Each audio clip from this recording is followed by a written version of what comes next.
Yo, Zaunitas! Então quer dizer que o Google vai de base. O que tá acontecendo com o Google? Eu não sei se você viu as headlines, as notícias. Basicamente, o Google perdeu um processo sobre monopólio nos Estados Unidos. Os Estados Unidos eles têm uma lei bem séria em relação a monopólios, então não pode ter monopólio. E se tem alguma empresa que está monopolizando alguma área, por algum motivo que seja, geralmente essa empresa ela tem que ser quebrada em diversas outras empresas.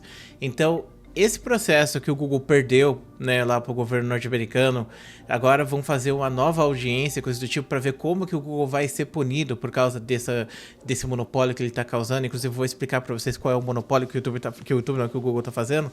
Mas, enfim, isso pode tem implicações gigantescas, pode ter uma revolução na forma que a gente tem as coisas, porque o Google antigamente era só Google, mas aí ele se tornou Alphabet, né, para pegar e juntar todos esses produtos que fazem parte do Google. Então, hoje em dia, o Google, o YouTube, todas as coisas que fazem parte, né, do Gmail, todas essas coisas, elas fazem parte da Alphabet, né? Então, pode ser que aconteça do governo decidir que ele vai quebrar a Alphabet em várias empresas diferentes.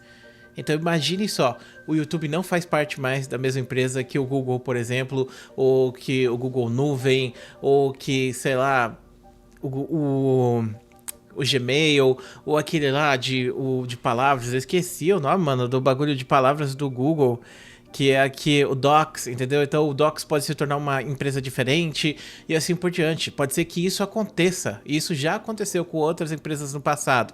Tipo, sei lá, empresa X é obrigada a vender tal parte da sua empresa porque ela estava manipulando o mercado, coisas do tipo, né? E por que o Google perdeu um processo de monopólio nos Estados Unidos? Por causa dos buscadores do Google. A gente sabe que os buscadores do Google são extremamente famosos, né? E você até pensa, não, o Google, ele tem o Google, mas também tem o Bing, tem não sei o que, tem não sei o que lá. Mas olha só que interessante. O Google estava pagando dinheiro, aliás, está pagando dinheiro para a Apple, né, a dona do iPhone e do iOS, coisa do tipo, para que o Google seja o buscador padrão em todos os sistemas iOS. Então quer dizer que o Google estava pagando tipo 20 bilhões por ano para a Apple colocar o Google como sendo o buscador padrão. Então só pode ter o Google ali. Tudo bem, você pode utilizar outros também, mas é óbvio que o sistema vai ser fechado para o Google, o sistema vai funcionar melhor no Google e assim por diante. E isso, obviamente, é um problema, porque pensa só, você está criando um buscador hoje. Você vai concorrer com o Google. Como que você concorre com uma empresa que tá pagando 20 bilhões pra, tipo, ter, entre aspas, o padrão ali dentro da outra empresa, saca? Isso já aconteceu com a Microsoft também. A Microsoft já perdeu alguns desses processos, assim. Por exemplo, na questão dos navegadores, né? A Microsoft, ela dominou o mercado de navegadores, porque antigamente você tinha um computador, mas você não vinha com o navegador automático, você tinha que baixar um navegador. E tinha o Netscape e outras coisas mais. Como que a Microsoft acabou com o Netscape? Como que a Microsoft faliu o Netscape? Quando a Microsoft colocou padrão do Windows, o Internet Explorer. E se você for ver, tem várias vezes que eles ficam empurrando coisas pra gente. O Edge ficou sendo empurrado bastante. A Microsoft empurra muito, por exemplo, sistemas de nuvem deles pra gente também. E são coisas que, tipo, volte e meia o Windows 10 tem uma atualização, e aí você vai ver aquela atualização do sistema de nuvens deles, e aí você tem que desativar tudo, porque senão vai automático, entendeu? E às vezes você não quer ter aquilo, às vezes você não quer fazer aquilo, mas eles sempre vão botando. E é assim que eles acabam dominando os mercados, porque quando você vê, tipo, não faz sentido você pegar e utilizar um outro, sendo que esse é muito mais usado ou tem muito mais suporte. Um exemplo, por exemplo, é a treta dos formatos de mídia.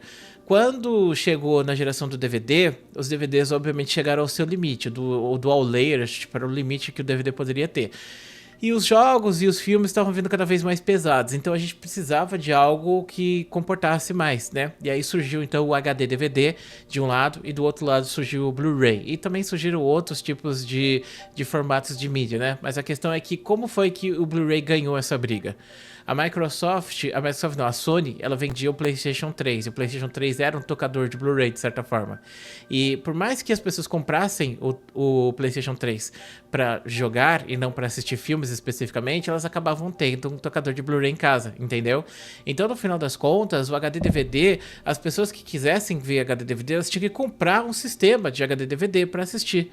Então, era muito mais fácil comprar um Blu-ray ou ter um jogo ou um filme lançado em Blu-ray do que você pegar e ter que correr atrás do HD DVD para pegar e fazer ele funcionar, visto que você precisaria de um novo. Você lembra daqueles aparelhos? Não sei se você é das antigas até esse ponto, da época que a gente tinha um tocador de DVD para assistir filme, entendeu? Tinha o videocassete e o sucessor do videocassete foi o tocador de DVD.